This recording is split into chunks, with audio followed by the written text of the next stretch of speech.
बिस्मिल्लाहिर्रहमानिर्रहीम। अस्सलाम वालेकुम। कैसे हैं सब लोग? ठीक है, खैरियत से हैं? अच्छा बेटा, आज का जो हमारा लेक्चर है वो थोड़ा सा डिफरेंट है पिछले लेक्चर से। इसमें हम आज देखेंगे कि किस तरह से कोई सेल जो है वो रीजनरेट करता है या किस तरह से जो है उसकी रिपेयर होती है। ठीक है जी। तो रीजनरेशन और रिपेयर दो डिफरेंट टर्म्स हैं। वैसे तो ये दोनों इंटरचेंजेबली यूज़ की जाती हैं, बट ये दो डिफरेंट टर्म्स हैं लेकिन एक साथ चलती हैं। ठीक है ना। Regeneration is something like regenerate, कि किसी चीज़ का दोबारा, री मीन्स दोबारा, जनरेट मीन पैदा करना। ठीक है ना। किसी चीज़ का दोबारा पैदा होना is called the regeneration. And repair आप आम जुबान में भी सुनते रहते हैं, किसी का कोई जूता टूट जाता है या कोई घर रिपेयर कराना है, या कोई रिपेयर का मतलब होता है कि पहले से मौजूद चीज़ में अगर कोई टूट फूट है या कोई कमी बेशी है तो उसको ठीक करना। ठीक है। तो रीजनरेशन एंड रिपेयर जो है ये हमारी बॉडी में भी दोनों प्रोसेस होते रहते हैं। सारी बात है, हमारी बॉडी में भी इंजरीज होती हैं, इसके अलावा पीरियोडिक शेडिंग्स होती है सेल्स की। ठीक है ना। या कोई ऑर्गन जो है वो डैमेज हो जाता है या सर्जरी की जाती है किसी भी चीज़ की, तो उसकी दोबारा हीलिंग होती है। ठीक है ना। या कोई एक्सीडेंट हो जाता है, कोई हमारा ऑर्गन कट जाता है, कोई ज़ख्म आ जाता है, कोई भी चीज़ अगर हो जाती है तो जारी बात है उसकी रीजनरेशन भी होनी है और उस चीज़ को दोबारा रिपेयर भी करना है ताकि हमारी बॉडी के जो नॉर्मल फंक्शंस हैं उनको प्रोसीड किया जा सके। तो बेटा ये एक किस्म का हमारा बॉडी का डिफेंस मैकेनिज्म से हटके है, मतलब कि ये एक्टिवेट वैसे डिफेंस मैकेनिज्म से ही होता है।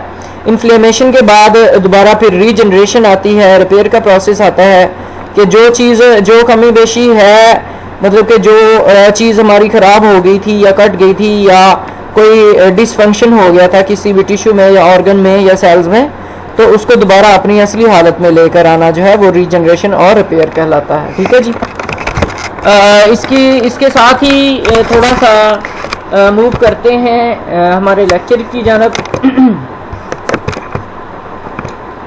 रीजनरेशन एंड रिपेयर 19 लेक्चर है आपका। देखें जी, टिश्यू रिपेयर क्या है। अब देखें, tissue repair is something called healing. Healing का मतलब है भरना, जख्म का भरना, किसी भी चीज़ का ठीक होना। ठीक है ना। It refers to restoration of tissue architecture and function after an injury. ये क्या है कि किसी भी टिश्यू के स्ट्रक्चर का, ठीक है ना, या उसके फंक्शन का। देखें बेटे, अगर कोई चीज़ डैमेज होती है या टिश्यू डैमेज होता है या सेल इंजरी होती है या कोई चीज़ कट जाती है तो उस चीज़ के स्ट्रक्चर में भी तब्दीली आ जाती है और जो फंक्शन वो चीज़ परफॉर्म कर रही है, वो टिश्यू या वो ऑर्गन या वो सेल जो फंक्शन परफॉर्म कर रहा था उसमें भी डिसफंक्शन आ जाता है। बात समझ आ गई कि नहीं? सपोज अगर किसी की उंगली कट जाती है या किसी की उंगली पे जख्म आ जाता है या लीवर रीजनरेशन है, देखें हेपेटेक्टमी है, उसमें जो है लीवर को अगर हम काटते हैं, निकालते हैं या ट्रांसप्लांट करते हैं तो जारी बात है जो फंक्शन वो सेल या टिश्यू या ऑर्गन जो फंक्शन परफॉर्म कर रहा था उसका फंक्शन भी डिस्टर्ब हो जाता है। सो रिपेयर क्या है? Repair is something called healing. Healing का मतलब क्या है कि उसमें जो स्ट्रक्चर का, टिश्यू का जो आर्किटेक्चर है, मतलब जो स्ट्रक्चर है, जो साख्त है, उसकी बनावट है, वो भी दोबारा रिस्टोर होगी और वो फंक्शन जो वो परफॉर्म कर रहा था, ठीक है ना, वो भी दोबारा रिपेयर होना है, रिस्टोर होना है। ठीक है ना, इंजरी के बाद। ओके। तो रिपेयर और हीलिंग में थोड़ा सा उसने फ़र्क बताया। वो कहता है कि जो रिपेयर की टर्म है वो आमतौर पे हम किस लिए इस्तेमाल करते हैं, वो हम पेरेन्काइमल सेल्स में के लिए और कनेक्टिव टिश्यूज़ के लिए हम इस्तेमाल करते हैं। रिपेयर की जो टर्म है पेरेन्काइमल कनेक्टिव टिश्यूज़ के लिए, जबकि जो हीलिंग है, हीलिंग हम आमतौर पर जो है एपिथेलियल सेल्स के लिए यूज़ करते हैं। ठीक है ना। रिपेयर का मतलब मैंने आपसे पहले ही बताया, रिपेयर कहते हैं किसी भी चीज़ का अगर फंक्शन डिस्टर्ब हो जाए तो दोबारा उसको असली हालत में लेकर आना। और हीलिंग जो है वो कहता है आमतौर पे हम जो हमारी सुपरफिशियल सरफेस है, लाइक स्किन वगैरह होगी, तो उसके लिए हम आमतौर पे यूज़ करते हैं। अब है रिपेयर है और इसकी टाइप्स हैं, टाइप्स कह लें या इसकी फॉर्म्स कह लें, मैकेनिज्म्स कह लें। Repair of damage tissue occur by the two different types. पहली कौन सी है, इसको ज़रा देखते हैं। Regeneration by the proliferation of the residual या uninjured cells and maturation of the tissue stem cells. Regeneration by proliferation, regeneration by proliferation of residual cells. देखिए बेटा, रीजनरेशन बाय प्रोलिफरेशन से क्या मुराद है? प्रोलिफरेशन से मुराद होता है कि सेल्स का आपस में, सेल्स का दोबारा जो है वो डिवाइड होना, या आगे सेल्स के डिवीजन से मजीद जो है आगे सेल्स का बनना, ठीक है ना, प्रोलिफरेशन है। माइटोसिस या मायोसिस के जरिए जो है सेल्स से दूसरे सेल्स का या नेक्स्ट जो है उस चीज़ का बनना, ठीक है ना। और मैचुरेशन क्या है? मैचुरेशन से मुराद ये होता है कि अब जो सेल से कोई स्ट्रक्चर बन गया है उसका अपनी असली हालत में आना और अपना जो असल फंक्शन है उसको परफॉर्म करना जो है, ये मैचुरेशन कहलाता है, ठीक है ना। तो एक चीज़ तो ये होगी कि regeneration by proliferation and residual, ठीक है ना। अनइंजर्ड सेल, जारी बात है जो सेल इंजर्ड होंगे वो तो हो सकता है कि टिश्यू जो है वो क्रोनिक इन्फ्लेमेटरी रिस्पॉन्स पे, क्रोनिक जो है सेल इंजरी की तरफ चले जाएं और वो तबाह हो जाएं, ख़त्म हो जाएं। तो जो अनचेंज्ड सेल्स होंगे या अनइंजर्ड सेल्स होंगे, जो ओरिजिनल सेल्स होंगे, वो दोबारा रीजनरेट करके या प्रोलिफरेट करके वो जो लॉस्ट टिश्यूज़ हैं या लॉस्ट ऑर्गन्स हैं उनको दोबारा बनाएंगे। बात समझ आ गई कि नहीं? इसमें सबसे इम्पोर्टेंट एग्जांपल हम लीवर वाली देते हैं कि अगर लीवर कट जाता है या उसका कोई हिस्सा हम काट देते हैं तो जो बाकी वाला लीवर है वो दोबारा प्रोलिफरेट करके जो कटने वाला हिस्सा उसको दोबारा जो है वो बनाएगा। तो अनइंजर्ड सेल्स जो हैं उनकी प्रोलिफरेशन और मैचुरेशन होगी, फिर दोबारा रीजनरेशन होगी। एक तो ये चीज़ है, बात समझ आ गई कि नहीं? दूसरा क्या है? Deposition of connective tissue to form a scar. दूसरी चीज़ में ये होता है कि अब मुकम्मल तौर पे कोई चीज़ कटी नहीं है, उसमें से कोई हिस्सा उसका कट गया है। बात समझ आ गई ना? फर्ज करिए आपकी उंगली में से छोटा सा एक उंगली का एक हिस्सा निकल गया है, या मैं फर्ज किया सपोज मैं करता हूँ कि आपकी बॉडी में से कोई छोटा सा हिस्सा वहाँ से कट गया, तो वहाँ पे स्कैर फॉर्मेशन हो जाएगी, ठीक है ना। और फिर उसको दोबारा जो है वो कनेक्ट किया जाएगा, दोबारा जो है वो जोड़ा जाएगा। ठीक हो गया कि नहीं? देखिए बेटा, रीजनरेशन और स्कैर फॉर्मेशन थोड़ी सी डिफरेंट है। रीजनरेशन का मतलब है कि दोबारा से वापस होना, अनइंजर्ड सेल्स से की प्रोलिफरेशन से और मैचुरेशन से दोबारा उस स्ट्रक्चर का बनना। जबकि डेपोजिशन या स्कैर फॉर्मेशन क्या है कि अनइंजर्ड सेल से नहीं बल्कि उसी सेल्स के इर्द गिर्द वाले जो सेल्स हैं वो मिलकर जो हिस्सा वहाँ में नहीं है, जो चीज़ थोड़ी सी कट गई है, उस जगह पे स्कैर फॉर्मेशन कर देंगे और फिर दोबारा वो अपनी असली हालत में आ जाएगी। तो ये देखें ज़रा, इस चीज़ को बड़े इस तस्वीर से हम बड़े अच्छे तरीके से समझ सकते हैं। ये बेटा ये नॉर्मल सेल है, ठीक है ना, ये नॉर्मल सेल है। इसमें देखें अगर तो माइल्ड सुपरफिशियल इंजरी होगी तो ये देखें ये नॉर्मल सेल थे, यहाँ पे इंजरी हो गई तो ये दोबारा रीजनरेट कर जाएंगे। बात समझ आ गई कि नहीं? मतलब कि कैसे कि ये जो बकिया हिस्से हैं, ये इतना हिस्सा उड़ गया, ये जो बाकी के सेल्स बचे हैं ये दोबारा इसको रीजनरेट कर देंगे, ठीक है ना, रीजनरेट कर देंगे, दोबारा जनरेट कर देंगे। अगर ये हो गया है, अगर ये डीपर इंजरी है, स्वेयर इंजरी है कि इतना हिस्सा ही वहां से उखड़ गया, खत्म हो गया, तो दोबारा यहाँ पर क्या हो जाएगी? स्कैर फॉर्मेशन हो जाएगी, ठीक है ना। स्कैर फॉर्मेशन होगी जो कि आहिस्ता आहिस्ता दोबारा इस चीज़ को ठीक कर देगी। तो रीजनरेशन और स्कैर फॉर्मेशन ये दोनों टाइप्स हैं रिपेयर की, सेल रिपेयर की। इसमें फिर हम चलते हैं रीजनरेशन रिपेयर की जानब। स्कैर फॉर्मेशन दूसरी है, पहली चूँकि हमने रीजनरेशन रिपेयर पढ़ी है तो इसकी जानब हम चलते हैं, ठीक है जी।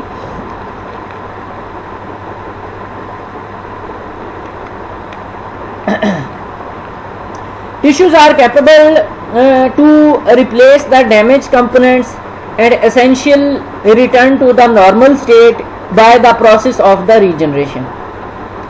टिश्यू इस काबिल हैं कि वो जो डैमेज कंपोनेंट्स हैं, ठीक है ना, उनको दोबारा रिप्लेस कर दें, ठीक है ना, और अपनी जो असली नॉर्मल स्टेट है उसकी तरफ आएँ। तो टिश्यूज़ का अपने डैमेज कंपोनेंट्स को रिप्लेस करना और दोबारा अपनी असली नॉर्मल स्टेट की जानब जो है वो आना क्या कहलाएगा? वो कहलाएगा बेटा रीजनरेशन। ठीक हो गया। किस में होता है ये? आमतौर पे प्रोलिफरेशन ऑफ सेल से होगा जो कि इंजरी में सरवाइव कर जाएंगे। बात समझ आई कि नहीं? ये बात बड़ी आम है। देखें बेटा कि अगर इंजरी हुई है तो उसमें से ज़रूरी नहीं है कि 100 में से 100 जो सेल्स हैं वो ही सारे के सारे डैमेज हो जाएं या डेड हो जाएं। फ़र्ज़ किया उसमें से 70 सेल्स जो हैं या 60 सेल्स या 60% जो है सेल्स वो खराब हो गए हैं, इंजर्ड हो गए हैं, खत्म हो गए हैं, और जो बाकी के 40% हैं दैट सर्वाइव द इंजरी, वो cells that survive the injury वो दोबारा प्रोलिफरेट करेंगे, और वो प्रोलिफरेट करके जो 60% जो सेल्स खत्म हुए थे उनको दोबारा बनाएंगे। ये मैं एग्जांपल दे रहा हूं। अगली क्या बात है, देखें जी, they retain the capacity to proliferate. अब उनमें जो प्रोलिफरेशन की कैपेसिटी है वो भी होनी चाहिए। उन सेल्स में जो सर्वाइव कर गए हैं इन द इंजरी, अगर तो उनमें प्रोलिफरेशन की कैपेसिटी नहीं होगी तो बेटा वो रीजनरेट नहीं करेंगे, तो उनमें प्रोलिफरेशन की कैपेसिटी भी होनी चाहिए। ये भी बात आम है। For example rapidly dividing cells में, मतलब कि स्किन के जो सेल्स है, आपको पता है स्किन आपकी, ये उसके सेल्स जो है, ये एपिथेलियल सेल जो है, ये ऊपर से ख़त्म भी होते रहते हैं और नए सेल्स भी आते रहते हैं। या फिर हमारी जो इंटेस्टाइन है उनके सेल्स जो है एंडोथेलियल सेल्स, वो भी खत्म होते रहते हैं, दोबारा आते रहते हैं। या लीवर के सेल्स जो है ये भी दोबारा रीजनरेट करते रहते हैं। ठीक हो गया ना, ये एग्जांपल्स हैं। दूसरे केसेस में जो टिश्यूज के स्टेम सेल्स हैं, वो बेटा स्टेम सेल्स किसको कहते हैं, स्टेम किसको कहते हैं, तने को कहते हैं, जिससे आगे फिर शाखें और पत्ते दोबारा बनेंगे। मतलब कि एक बेसिक सेल जो है, या बाउलदाद के जो सेल्स हैं, या इसको इस तरह से ले लें, ठीक है ना। तो दूसरे अल्फाज में हम ये कह सकते हैं कि जो स्टेम सेल्स हैं वो क्या हैं, टिश्यूज़ के जो स्टेम सेल्स हैं वो भी कंट्रीब्यूट कर सकते हैं रिजॉर्टेशंस में, ठीक है ना। स्टेम सेल्स भी दोबारा हैं, ये भी कंट्रीब्यूट कर सकते हैं। ये दूसरी एग्जांपल है।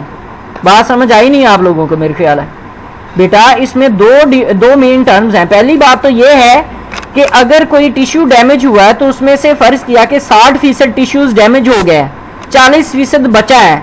अब जो 40% बचा है वो दोबारा जो है वो प्रोलिफरेट कर जाएगा, और प्रोलिफरेशन के बाद जो 60% हिस्सा खत्म हुआ था उसको दोबारा बनाता है। एक बात तो ये हो गई। दूसरी बात क्या है, अदर केसेस में ये होगा कि फर्ज किया कि अब वो पूरे का पूरा अगर हिस्सा डैमेज हो जाता है तो वो हिस्सा जारी बात है किसी स्टेम सेल से ही बना होगा ना। बात समझे कि नहीं, कि इसकी एग्जांपल मैं आपको इस तरह से देता हूं कि अगर एक दरख्त है, दरख्त के आगे से बड़े तने हैं और बड़े तनों के आगे छोटी शाखें हैं और शाखों के आगे पत्ते हैं। अब फर्ज किया हमने बड़े तने के आगे जो छोटे जो है तना है, तने के आगे जो बड़ी शाखें हैं, मोटी शाखें हैं, उनके आगे थोड़ी छोटी शाखें हैं, तो हम फर्ज किया हमने गर्मियों के सीजन में उसको काट दी है छोटी शाखों को, तो बड़े तने के आगे जो उससे छोटी शाखें हैं उनसे फिर आगे जो और छोटी शाखें हैं वो दोबारा रीजनरेट करेंगी। पहली बात तो ये होगी। दूसरी बात क्या है कि सिर्फ तना ही बचा है, जो स्टेम सेल है वो ही बचा है, ऊपर के वाले जो टहने थे बड़े बड़े वो भी कट गए और शाखें भी कट गई हैं, सारा कुछ कट गया है, सिर्फ तना ही बचा है। तो अब तना भी दोबारा जो है वो बड़े टहने बना देगा और बड़े टहनों से छोटी टहनी है और फिर दोबारा वो रीजनरेशन होगी। बात समझ आए कि नहीं। वो कह रहा है कि in the other cases tissue stem cells are contribute to the resorption and damage tissue, ठीक है ना। तो मैमल्स में जो मैमल्स हैं उनमें लिमिटेड कैपेसिटी है रीजनरेशन की, डैमेज टिश्यूज की, ऑर्गन की। ओनली सम कंपोनेंट्स और most of the tissue are able to fully restore themselves, ठीक है ना। जो मैमल्स हैं उनमें इतनी ज़्यादा जो है ये कैपेसिटी नहीं है रीजनरेशन की या रिस्टोर की, ठीक है जी। अब देखें सेल्स एंड टिश्यू रीजनरेशन को देखते हैं। The regeneration of the injured cells and tissues involve the cell proliferation. इसमें क्या क्या कुछ होगा देखें। सबसे पहले सेल प्रोलिफरेशन होगी। सेल प्रोलिफरेशन किसकी वजह से होगी? ग्रोथ फैक्टर्स की वजह से। यार ग्रोथ फैक्टर्स वही हैं जो इन्फ्लेमेशन में जो है वो बने थे, ठीक है ना। ड्यूरिंग इन्फ्लेमेशन ग्रोथ फैक्टर जो है वो रिलीज होते हैं। तो इन्फ्लेमेशन के बाद, इन्फ्लेमेशन तो एक रैपिड रिस्पॉन्स है ना उस चीज़ को ख़त्म करने के लिए या इंजूरियस स्टिमुलाई को ख़त्म करने के लिए। अब दोबारा इन्फ्लेमेशन भी ख़त्म हो गई है, तो जो चीज़ हमारी बॉडी को जो नुकसान हुआ है उस नुकसान को पूरा जो करना है वो आपने रीजनरेशन और रिपेयर के जरिए करना है। तो वो जो ग्रोथ फैक्टर ड्यूरिंग इन्फ्लेमेशन बने थे वो आपका जो रीजनरेशन है उसको दोबारा जो है वो शुरू करवाएंगे, ठीक है ना। It is critically dependent on the integrity. अच्छा, अब जो रीजनरेशन का प्रोसेस है ये किसके ऊपर डिपेंड करेगा? इंटीग्रिटी के ऊपर करेगा, ठीक है ना। Integrity of extra cellular matrix. Integrity किसको कहते हैं? साख्त को। जो एक्स्ट्रा सेलुलर मैट्रिक्स है उसकी साख्त के ऊपर ये चीज़ बहुत ज़्यादा डिपेंड करेगी।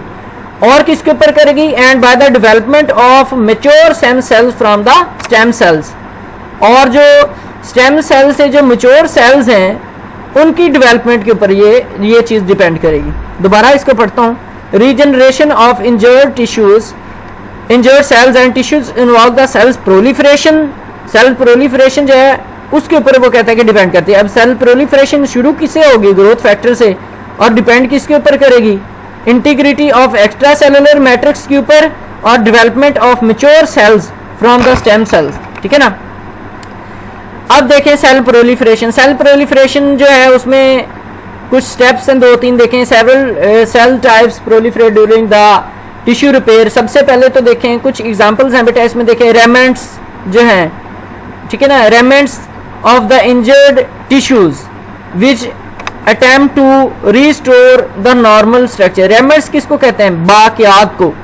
तो इंजर्ड टिश्यूज की जो बाकियात होंगी वो दोबारा नॉर्मल स्ट्रक्चर को रिस्टोर करने में हेल्प देंगी। दूसरा क्या है? Vascular endothelial sales. ठीक है ना। अब उसके बाद क्या होगा? जारी बात है यार, जो वेसल्स हैं, अब जो चीज़ कट गई है, जो टिश्यू डैमेज हो गया, उसमें से जारी बात है ब्लड वेसल्स भी कट जाएंगी और जो टिश्यू के अंदर जो ब्लड फ्लो है वो भी खत्म हो जाएगा।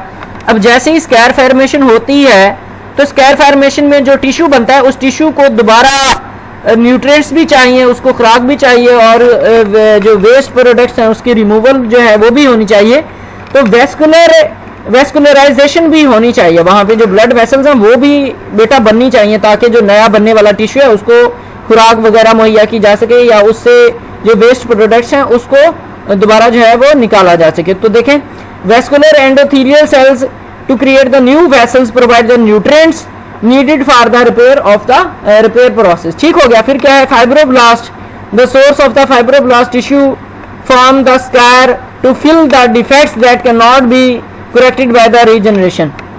अब अगर रीजनरेशन के जरिए कोई चीज ठीक नहीं हुई तो उस जगह पे जो नुकसान हुआ उस बड़े नुकसान को खत्म करने के लिए क्या होगा बेटा? फाइब्रोब्लास्ट उस जगह पे आएंगे और वो फाइब्रोब्लास्ट आके वहां पे एक स्ट्रक्चर या एक मैस बना देंगे जिसको स्कैर कहते हैं। अब स्कैर फॉर्मेशन जो है वो दोबारा फिर रीजनरेट करवाएगा उस सेल्स को। ठीक हो गया। अब है जी कंट्रोल। अब जारी बात है कोई भी चीज़ है उसका कंट्रोल होता है, हर चीज़ का कंट्रोल होना ज़रूरी है। अगर कोई भी चीज़ आउट ऑफ कंट्रोल होगी तो डेफिनेटली उसके फ़ायदे कम और नुकसान उसके ज़्यादा हो सकते हैं। तो देखें, अगर कोई चीज़ हमारी डैमेज होती है, कोई टिश्यू डैमेज होता है, तो जो इर्द गिर्द के सेल्स हैं वो प्रोलिफरेट करते हैं या स्कैर फॉर्मेशन होती है। अब स्कैर फॉर्मेशन या प्रोलिफरेशन से वो चीज़ दोबारा बन जाती है, लेकिन अगर उस प्रोसेस को हम नहीं रोकेंगे या उसका कंट्रोल नहीं होगा तो जारी बात है वो टिश्यूज जो हैं वो दोबारा प्रोलिफरेट करते रहेंगे, रीजनरेट करते रहेंगे और बजाय इसके कि रिपेयर होती वो एक और चीज़ की तरफ ले जाएंगे या जारी बात है डिवाइड करते रहेंगे तो वो एक एक्स्ट्रा मैस बना देंगे या एक एक्स्ट्रा चीज़ बना देंगे जो कि हम कैंसर सेल्स की जानब लेके जाती है ना। कैंसर सेल्स क्या है? कैंसर सेल्स भी ऐसे ही बनते हैं ना कि उनमें जो सेल्स हैं वो आउट ऑफ कंट्रोल हो जाते हैं और आउट ऑफ कंट्रोल होने से उनकी जो सेल डिवीजन है उनको पता ही नहीं चलता कि कितनी दफ़ा सेल को डिवाइड करना है और वो बार बार डिवाइड होकर एक मैस बना देंगे, एक्स्ट्रा ग्रोथ जो है वो बना देंगे। सो इसलिए ज़रूरी है कि जो मैकेनिज्म है वो होना चाहिए। टिश्यू रिपेयर और रीजनरेशन के जो प्रोसेस है उसको भी कंट्रोल करने के लिए चेक एंड बैलेंस होना चाहिए, बाकायदा उसकी देखभाल होनी चाहिए। सो सेलुलर प्रोलिफरेशन किससे होगी? वो बेटा सिग्नल से होगी जो कि कहाँ से आते हैं? ग्रोथ फैक्टर से आते हैं या फिर एक्स्ट्रा सेलुलर मैट्रिक्स से आएंगे। ठीक है ना। The ability of the tissue to repair themselves is determined in part of their intrinsic proliferative capacity. ठीक है जी। तो इंट्रिंसिक प्रोलिफरेटिव कैपेसिटी से क्या मुराद है बेटा? बहुत से ऐसे टिश्यूज हैं जिनमें proliferation throughout the life ही होती रहती है और बहुत से ऐसे टिश्यूज हैं जिनमें प्रोलिफरेशन का प्रोसेस जो है वो रुक जाता है और बहुत से ऐसे हैं जिनमें स्लो होता है और बहुत से ऐसे हैं जिनमें फास्ट होता है। बात समझ आ गई कि नहीं? तो बेटा फर्ज किया हम नाखून वगैरह अपने काटते हैं तो वो दोबारा रीजनरेट कर जाते हैं। ठीक है ना। तो ये एक फास्ट प्रोसेस है। तो बहुत ज़्यादा ऐसे टिश्यूज हैं जो दोबारा इतनी जल्दी जो है वो नहीं होंगे। तो इनमें बाज ऐसे टिश्यूज होंगे या बाज ऐसे सेल्स होंगे जिनके डीएनए के अंदर या जीन्स के अंदर ही वो तादाद या वो कि कितनी दफ़ा उन्होंने रीजनरेट करना है या नहीं करना या कितनी जल्दी से करना है, तो वो सारी चीज़ें उनकी इंट्रिंसिकली होंगी। बात समझ आ गई कि नहीं? उनमें मुकम्मल तौर पे, कुदरती तौर पे या बनावटी तौर पे जो है उनमें कि कितनी दफ़ा उन्होंने रीजनरेट करना है, वो चीज़, वो इंफॉर्मेशन, वो सारी उनके अंदर ही मौजूद होगी। बात समझ आ गई है या नहीं? वो चीज़ उनके अंदर मौजूद होगी कि उन्होंने कितनी दफ़ा रीजनरेट करना है, या करते रहना है थ्रू आउट द लाइफ, या एक ही दफ़ा करना है, दोबारा नहीं करना है, या थोड़ा सा करना है, या उस चीज़ ने जो है वो बड़ी रैपिडली ग्रो करना है या स्लोली ग्रो करना है। तो ये सारी चीज़ जो है ये बेटा कंट्रोल की जाती है, ठीक है ना, कंट्रोल भी है इसका मैकेनिज्म का।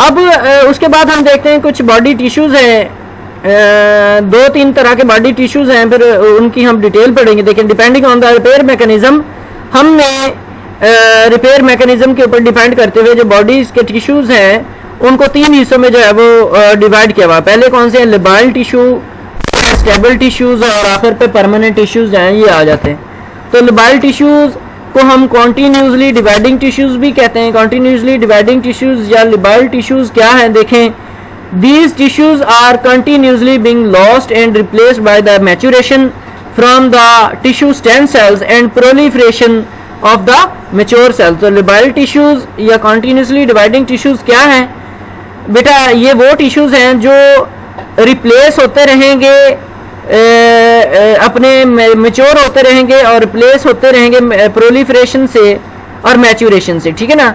मतलब कि कॉन्टीन्यूसली ये सेल्स ऐसे हैं जो कि कॉन्टीन्यूसली दोबारा रिप्लेस भी होते रहेंगे, रीजनरेट भी होते रहेंगे और मैच्योर भी होते रहेंगे। तो these cells can be easily regenerated after the injury as long as pool of the stem cell is preserved. बात समझ आ गई नहीं?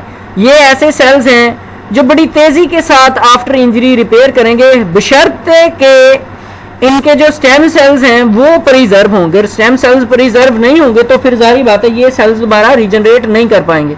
एग्जांपल्स देखें, एग्जांपल्स कौन कौन सी हैं? एग्जांपल्स में आ जाते हैं hematopoietic cells in the bone marrow, ठीक हो गया। उसके बाद सरफेस एपिथीलिया है, ठीक है ना। फिर है stratified squamous cells of epithelia of the skin, oral cavity, vagina and cervix. और इसके बाद क्यूबाइडल सेल्स हैं, क्यूबाइडल एपिथीलिया, जिनमें क्या आ जाता है? Ducts of draining exocrine tissues, जैसा कि स्लाइवरी ग्लैंड्स हैं, पेंक्रियाज है और जो आपके बैलरी ट्रैक है, ठीक है ना। और कोलमनर एपिथीलियम है। कोलमनर एपिथीलियम बेटा गैस्ट्रोइंटेस्टिनल ट्रैक में होगी, ठीक है ना, जिसमें मैदा और आते हैं, यूट्रस में होगी और फिलोपियन ट्यूब्स में होगी। उनमें रीजनरेशन का प्रोसेस कंटिन्यूसली होता है। फिर है ट्रांजिशनल एपिथीलियम जिसमें यूरिनरी ट्रैक। तो ये सारे के सारे जिसमें हेमेटोपोइटिक स्टेम सेल्स हैं, सरफेस एपिथीलिया, स्ट्रेटिफाइड स्क्वैमस एपिथीलिया है, क्यूबाइडल एपिथीलिया है, कोलमनर एपिथीलिया या ट्रांजिशनल एपिथीलिया, ये सारे के सारे बेटा लिबाइल टिश्यूज हैं या कॉन्टीन्यूसली डिवाइडिंग टिश्यू हैं। ये ऐसे सेल्स हैं, ये ऐसी टिश्यूज हैं ये थ्रू आउट द लाइफ या मुकम्मल तौर पे या कॉन्टीन्यूसली जो है ये डिवाइड होते रहेंगे और नए सेल जो हैं वो बनाते रहेंगे और अपने आप को रिपेयर करते रहेंगे और रीजनरेट करते रहेंगे। उसके बाद आ जाते हैं स्टेबल टिश्यूज। स्टेबल नाम से ही जाहिर है, स्टेबल कहते हैं साकन को जो दोबारा रीजनरेट ना करे। तो स्टेबल टिश्यूज क्या हैं? देखें, the cells of these tissues are quiescent. Quiescent कहते हैं खामोश को। जी नॉट स्टेज, बेटा ये माइटोसिस और मेयोसिस में आपने पढ़ा है कि सबसे पहले सेल जो है वो जी नॉट स्टेज में आता है, फिर G1 फेज में आएगा, फिर डिवाइडिंग जो है वो स्टेज में आ जाता है। ये सारी चीजें आप FSC में पढ़ के आए हैं, ठीक है ना। तो अब इन सेल्स में जो टिश्यूज के जो सेल्स होंगे, ये वाले सेल्स ये कौन सी स्टेज में आएंगे? जी नॉट स्टेज में ही रहेंगे। जी नॉट स्टेज कौन सी होती है कि इसमें सेल डिवाइड नहीं करता, मतलब खामोशी से बैठा रहता है, ठीक है ना। Only the minimal proliferative activity in their normal state. इन सेल्स में जो प्रोलिफरेटिव एक्टिविटी होगी वो बहुत ही कम होगी। क्यों कम होगी? क्योंकि इनके जो सेल्स हैं इन टिश्यूज के वो जी नॉट स्टेज में ही पड़े हुए हैं। वो G1 स्टेज और डिवाइडिंग स्टेज की जानिब आते ही नहीं है, वो उधर ही हैं, मतलब कि आगे जो है वो डिवाइड करते ही नहीं है। These are capable of dividing in response to injury और loss of mass exception of the liver. वो कहते हैं कि ये आप काबिल हैं कि अपने लॉस को पूरा कर सके। अब लिवर एक के अलावा stable tissues have limited capacity to regenerate after the injury. बात समझिए कि नहीं? वो कहता है कि लिवर टिश्यूज में लिमिटेड कैपेसिटी नहीं है रीजनरेट होने की। लिवर टिश्यूज के अलावा जो भी टिश्यूज हैं उन सब में जो है वो लिमिटेड कैपेसिटी है रीजनरेशन की या रिस्टोर होने की, ठीक है ना, इंजरी के बाद। तीसरा चौथा पॉइंट इसमें देखें, the proliferation of the tissues is particularly important in the bone healing. सारी बात है कि इन टिश्यूज़ की जो प्रोलिफरेशन है वो वाउंड हीलिंग में बहुत ज़्यादा इंपॉर्टेंट है। एग्जांपल्स देखें, इसमें लिवर सेल्स हैं, ठीक है ना, किडनी के सेल्स हैं, पैंक्रियाटिक सेल्स हैं, एंडोथीलियल सेल हो गए, फाइब्रोब्लास्ट हो गया और स्मूथ मसल सेल्स हैं। तो ये बेटा एग्जांपल्स हैं आपके स्टेबल सेल्स की, जो आमतौर पे ज़्यादा प्रोलिफरेट नहीं करते या कॉन्टीन्यूसली प्रोलिफरेट नहीं करते, बल्कि नॉन प्रोलिफरेटिव या जी नॉट स्टेज के अंदर ही रहते हैं। फिर है जी परमानेंट टिश्यूज़। परमानेंट टिश्यूज़ नाम से जाहिर है, ठीक है ना, these are the cells of the tissues are considered to be terminally differentiated and non-proliferative in the post natal life। बात समझ आ गई नहीं? वो कहते हैं कि ये तो बिल्कुल ही जो है ना वो प्रोलिफरेशन करते नहीं है, मतलब कि post natal stage, natal stage की तो कहते हैं डेवलपमेंटल स्टेज, पैदाइश से पहले, मतलब कि जो स्टेजेस हैं जो हैं जाइगोट से पैदाइश तक जो स्टेजेस हैं उसके नेटल स्टेजेस बोलते हैं। वो कहते हैं उसमें तो इनकी प्रोलिफरेशन होती है, लेकिन उसके बाद के जो जैसे ये मैच्योर हो जाते हैं एक बार, तो फिर उसके बाद इनमें प्रोलिफरेशन जो है ये नहीं होती, ठीक है ना। The majority of neurons and cardiac muscle cells belong to this category. तो मिसाल क्या है, न्यूरॉन्स हैं और मसल सेल्स हैं, जिसमें कार्डियक मसल सेल्स ज़्यादा इंपॉर्टेंट हैं। अगर इनमें फिर अगर इंजरी हो जाती है, देखिए इंजरी टू द ब्रेन और heart is irreversible results in the scare because neurons and cardiac myocytes can not regenerate. इनमें अगर इंजरी होती है तो इनमें कैसे फिर दोबारा अपनी असली हालत को लेके आना है? इनमें बेटा जो है इन सेल्स में फिर बेटा स्कैर फॉर्मेशन होगी, क्योंकि ये प्रोलिफरेशन वाली साइड पे तो नहीं जा सकते ना, तो फिर इनकी इंजरी कैसे ठीक होगी? इनकी जो इंजरी है वो स्कैर फॉर्मेशन के जरिए ठीक होगी, ठीक हो ना।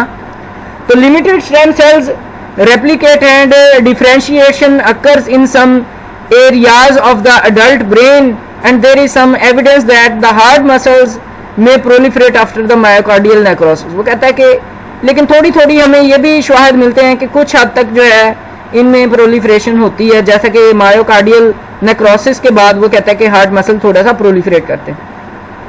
उसके बाद हम स्केलेटल मसल्स की जानिब आ जाते हैं। Skeletal muscles are permanent tissues but satellite cells attach to the endomysial sheath provide the regeneration capacity of to the muscles, ठीक है ना। वो कहता है कि नॉर्मली तो जो स्केलेटल मसल्स हैं वो परमानेंट टिश्यूज हैं, लेकिन जो सैटेलाइट सेल्स हैं जो कि एंडोमाइजियल शीथ के साथ जुड़े हैं तो उनमें थोड़ी सी कैपेसिटी है रीजनरेट करने की। फिर आ जाता है mechanism of the tissue regeneration, ठीक है ना। इसमें देखें लबाइल tissues such as the epithelia of the intestinal tract and the skin injured cells are rapidly replaced by the proliferation of the residual cells and differentiation of the tissue stem cells provided underlying the basement membrane is intact। वो कहते हैं कि लबाइल tissues हमने चूंकि शुरू में पढ़े हैं, उनमें तो जारी बात है रीजनरेशन होती रहेगी, लेकिन शर्त ये है कि इनकी जो बेसमेंट मेम्ब्रेन है वो इंटैक्ट होनी चाहिए। उसके बाद देखें growth factor involve in this process is not defined. Growth factor कौन कौन से है इस प्रोसेस में, वो कहते हैं कि अभी हमने नहीं पता चले। Loss of blood vessels is corrected by the proliferation of haematopoietic stem cells in the bone marrow and the other tissues. तो अगर ब्लड सेल्स ही इसमें नहीं होंगे, मिसाल बेटा देखें ब्लड सेल्स अगर आपके खत्म हो जाते हैं, ठीक है ना, एप्लास्टिक अनीमिया में, तो उसमें फिर बोन मैरो की जो है वो हेमेटोपोएटिक स्टेम सेल्स की या बोन मैरो की जो प्रोलिफरेशन है उसके जरिए वो आपके जो ब्लड सेल्स हैं वो बनाए जाएंगे। Driven by the growth factor called the colony stimulating factor CSFS, उसको कॉलोनी स्टिमुलेटिंग फैक्टर्स भी बोलते हैं, which are produced in response to the reduced number of the blood cells. तो बेटा ब्लड सेल्स की तादाद अगर कम हो जाती है तो ये एक बहुत ही अच्छा और बड़ा नॉर्मल सा प्रोसेस है। इसमें कॉलोनी फार्मिंग यूनिट्स आते हैं, कॉलोनी फार्मिंग यूनिट्स आए, फैक्टर्स आएंगे, उसमें स्टेम सेल्स होते हैं जो प्रोलिफरेट करते हैं, आगे से जो है सेल्स बनाते हैं। लाइक एनीमिया के अंदर जो आपके रेड ब्लड सेल्स हैं वो टूटते हैं, तो वो दोबारा प्रोलिफरेशन से बोन मैरो के अंदर स्टेम सेल्स की प्रोलिफरेशन से वो दोबारा जो है नॉर्मल हालत में उनकी तादाद आती है। Tissue regeneration can occur in the parenchymal organ with stable cell population but the exception of the liver cell. वो कहते हैं कि लीवर सेल्स के अलावा जो है पेरेन्काइमल सेल्स जो है उनकी रीजनरेशन से भी टिश्यू रीजनरेशन हो सकती है। पैंक्रियाज में, एड्रीनल ग्लैंड्स में और थायराइड में और लंग सेल्स में जो है वो कहता है कि इस तरह की कुछ रीजनरेटिव प्रोसेस जो कैपेसिटी है। Surgical removal of the kidney and the remaining. अब अगर किडनी की सर्जिकल रिमूवल हो गया, मतलब कि एक किडनी आपने निकाल दिया है, तो उसके बाद बेटा जो दूसरा किडनी है वो उस फिल्ट्रेशन के प्रोसेस को कंपनसेट करने के लिए जो है उसमें हाइपरट्रॉफी और हाइपरप्लेजिया होता है, जिसको हम कंपनसेटरी हाइपरट्रॉफी या कंपनसेटरी हाइपरप्लेजिया कहते हैं। वो भी एक प्रोसेस है। बात समझ आ गई कि नहीं? कि अगर एक किडनी किसी का निकाल देते हैं तो दूसरा किडनी के ऊपर लोड पड़ जाएगा, वो उस लोड को कम करने के लिए ही अपने आप को मॉडिफाई कर लेगा, अपने साइज को ज्यादा कर देगा, हाइपरट्रॉफी हो जाएगी या हाइपरप्लेजिया हो जाएगी। तो ये भी एक किस्म की रीजनरेशन या रिपेयर की मिसाल है। आगे देखें, the mechanism underlying these reasons responses are not understood but likely involve the local production of the growth factor and interaction of the cells with the extra cellular matrix. कि mechanism तो हमें नहीं पता, लेकिन इतना पता है कि ग्रोथ फैक्टर्स भी इसमें इन्वॉल्व हैं और एक्स्ट्रा सेलुलर मैट्रिक्स या ईसीएम भी इसमें इन्वॉल्व है। फिर देखें, restoration of the normal tissue structure can occur only if the residual tissue is strictly intact and after the partial surgical resection। वो कहता है कि ग्रोथ या रीजनरेशन या रिस्टोरेशन सिर्फ उस सूरत में ही होगी कि अगर जो रेजिडुअल टिश्यूज हैं, ठीक है ना, परमानेंट टिश्यूज या रेजिडुअल टिश्यू वो स्ट्रक्चरली इंटैक्ट होंगे। तो if the entire tissue is damage, अगर पूरे का पूरा टिश्यू ही डैमेज हो जाएगा इन्फ्लेमेशन या इन्फेक्शन में, तो फिर क्या होगा? रीजनरेशन जो है ये इनकम्प्लीट भी हो सकती है या फिर स्कैर फॉर्मेशन के जरिए भी हो सकती है। अब फिर मिसाल है, सबसे बड़ी मिसाल है लिवर रीजनरेशन की। Liver regeneration has a remarkable capacity to regenerate and demonstrated by the growth factors and partially hepatectomy. So regeneration of the liver occurs by the two major mechanism. First इसमें क्या है? Proliferation of remaining hepatocyte, और दूसरा क्या है? Proliferation of progenitor cells. तो liver की जो रीजनरेशन है ये दो प्रोसेस के जरिए दो स्टेप्स में होगी। पहले क्या है? प्रोलिफरेशन ऑफ रिमेनिंग हेपेटोसाइट के वो हेपेटोसाइट्स जो रह गए हैं उनकी प्रोलिफरेशन से, या फिर प्रोजेनेटर सेल्स की जो है प्रोलिफरेशन से। अच्छा बेटा, रीजनरेशन लीवर में ये एक बड़ी इंपॉर्टेंट एग्जांपल है। इसमें पुराने वक्तों में ना ये यहाँ पे दी गई है, बुक में भी है आपकी, देखें। Popular image of regeneration, liver regeneration का जो पॉपुलर इमेज है किसमें? Is the daily regrowth of the liver of the Prometheus. Prometheus जो है ये एक बंदा था, ग्रीक था, मतलब कि ना उसको सूली पर लटका दिया गया, तो जो ईगल था परिंदा वो आके उसका जो है जो जिगर है उसको खाता था, जाहिर बात है। तो सुबह दोबारा फिर उसका जिगर जो है वो दोबारा फिर रीजनरेट हो जाता था, मतलब कि जितने सेल्स वो खाता था वो दोबारा रीजनरेट हो जाते थे जिगर के सेल्स के। तो ये एक बड़ी एग्जांपल दी जाती है इसमें प्रोस्मेथियस की। अच्छा, प्रोस्मेथियस जो है उसको वो कहते हैं कि the liver of the Prometheus was eaten every day by an eagle sent by the Zeus. अब ज़ीयस क्या था? ज़ीयस उनका वो जो है ना उसको देवता समझते थे, मतलब कि वो कहते थे कि ये बारिश वगैरह बरसाता है या अपना ये बादल वगैरह के गरजने और बारिश वगैरह बरसाने वाला जो देवता है उसका नाम ज़ीयस था ग्रीक्स के अंदर, यूनानियों में, ठीक है ना। तो उसने इसको क्यों सजा दी थी प्रोस्मेथियस को? उसने उसको ज़ीयस ने इसको सजा दी थी क्योंकि Zeus was angered at Prometheus for stealing the secret of the fire. वो कहता था कि इसने जो फायर है आग को दोबारा चुरा कर इंसानों को दिया है, मतलब कि ना दोबारा इंसानों के अंदर रूह फूंकी है या उनको उनकी हेल्प की है, ठीक है ना, इसलिए उसने इसको सजा दी थी। ये थोड़ा सा एक एक्स्ट्रा चीज है। अब देखिए लिवर रीजनरेशन के स्टेप्स देखें। Liver regeneration by the proliferation of the hepatocytes following the parietal hepatectomy, ठीक है ना। हेपेटेक्टमी के बाद जो है पार्शियल हेपेटेक्टमी, बेटा मुकम्मल हेपेटेक्टमी नहीं होगी, मतलब कि मुकम्मल लीवर को नहीं निकाला जाता ड्यूरिंग द लीवर ट्रांसप्लांटेशन, थोड़े से हिस्से को ही लिया जाता है। तो फिर दोनों साइड से वो हिस्सा जिसका निकालते हैं उसका भी दोबारा रीजनरेट करके पूरा हो जाता है, और जिसके अंदर डालते हैं थोड़ा सा उसका भी जो है लीवर वो रीजनरेट करके दोबारा लीवर जो है वो बना देता है, ठीक है ना। Liver regeneration by proliferation of hepatocytes following the partial हेपेटेक्टमी।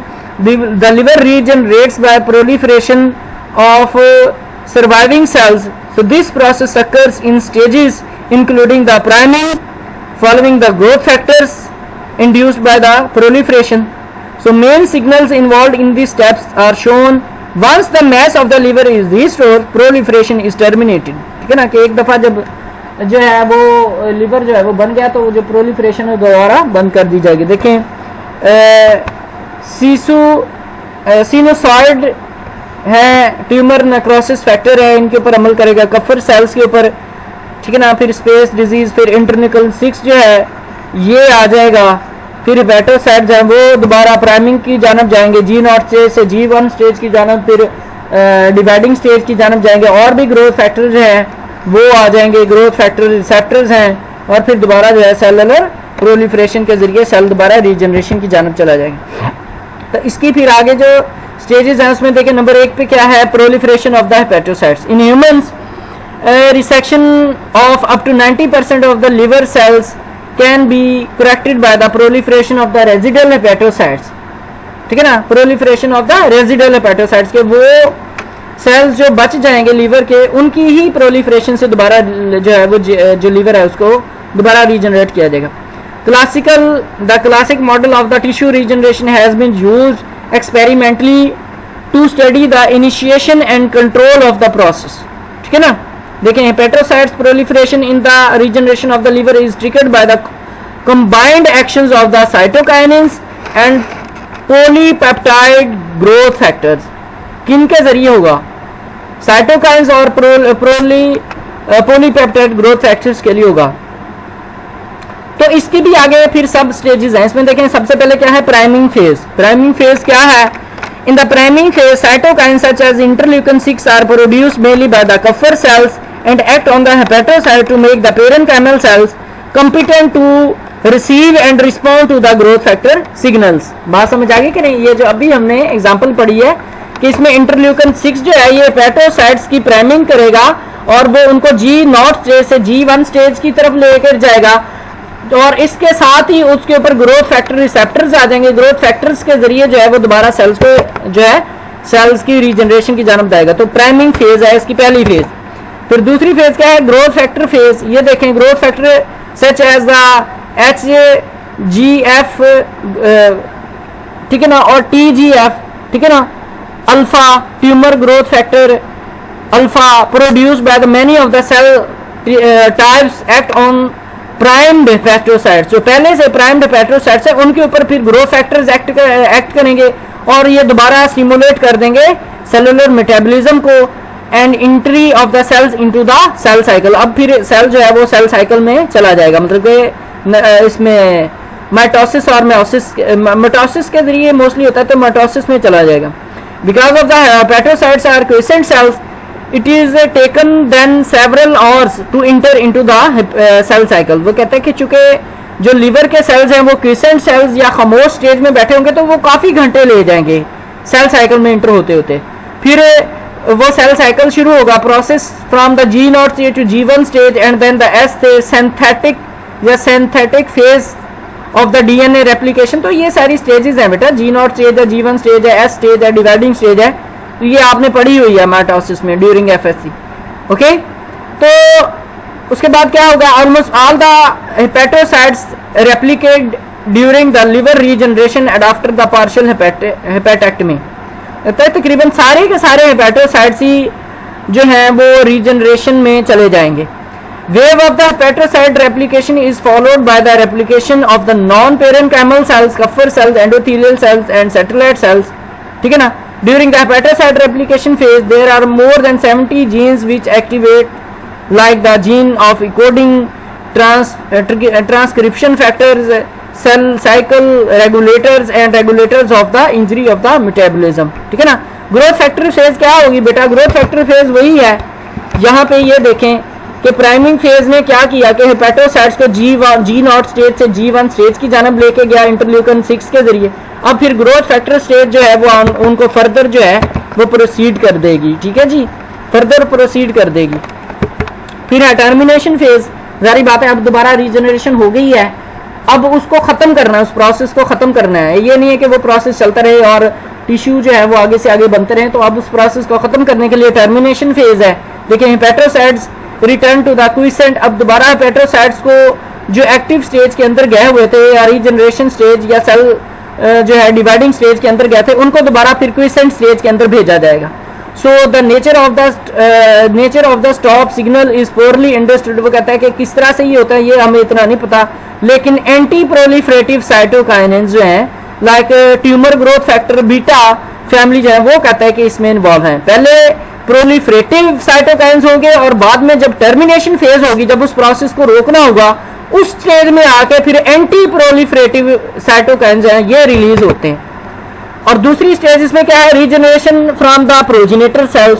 Progenitor cell से कैसे रीजनरेशन होगी, in situation where there the proliferative capacity of the hepatocytes is impaired.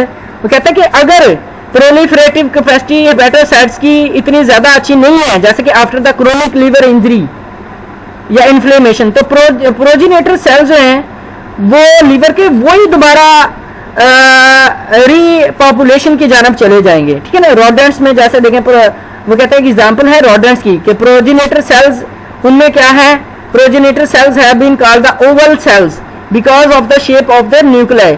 Some of these progenitor cells reside in the specialized niche cell like called the canals of hearing, where the bile of the calculi connect to the large bile ducts। बात समझ आ गई कि नहीं।